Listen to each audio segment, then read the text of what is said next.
My desire has always been to be a storyteller. The inevitable amount of creativity that we as human beings are capable of has always fascinated me, especially when it comes to animation and when it comes to literature and writing, and just the ability to be able to tell stories and how all of our religion and history has come from storytellers. And by continuing my education in writing, but now with the desire to create animation for television, is a huge step forward in my journey to mastery. The first strategy, Return to Your Origins, really focuses on that key moment in someone's life that sparks a profound connection to a specific field. But what this strategy taught me was that having a deep connection and a love for a subject is the key in order to be able to master it. And you don't feel motivated to do things that don't spark any joy. So when you find something that not only sparks your interest, but sparks more than that, sparks passion, then that is where you know that you've found your destined field.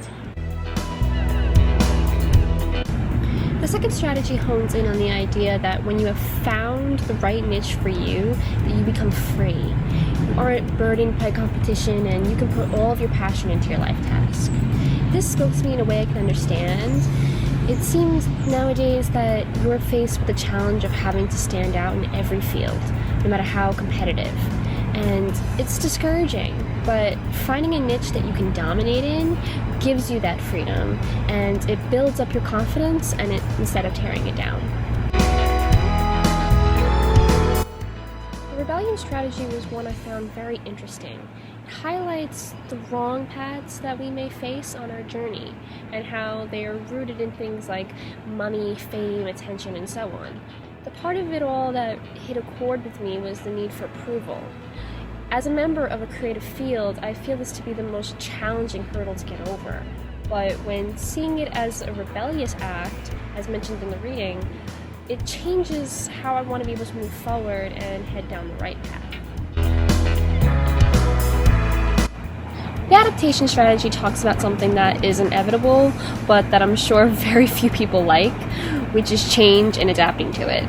I pride myself on my independence and being able to handle things on my own, which I realized after reading the strategy is actually a good quality to have.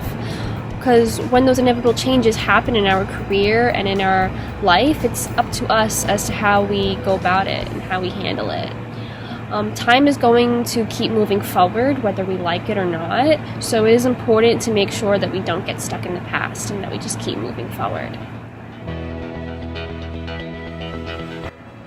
The life or death strategy discusses how no good can come from diverting from the path that you were destined to follow.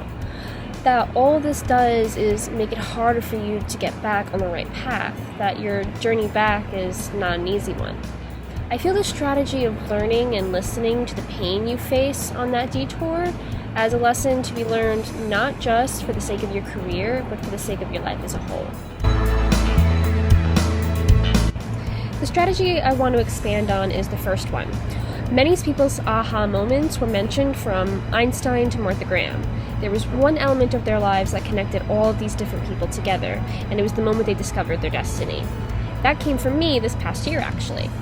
I was finishing my undergrad and felt very discouraged about what I wanted to do. That wasn't until I started rewatching the cartoons I loved from when I was growing up. I realized all these lessons they taught me and how much I wanted to do that for other kids and how much I wanted to give them that.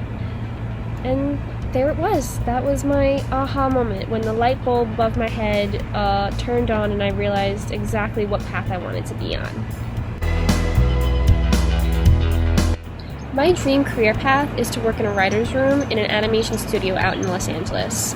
The two goals that I have to be able that I can achieve in the next 3 weeks would be to watch older cartoons that came out from the 80s, 90s, and early 2000s and really study them, and then do the same for current cartoons that are on now. I think we can learn a lot more about our past by going back into it and see what mistakes that were made and how we can utilize the technology that's created for us now to make better animation for children.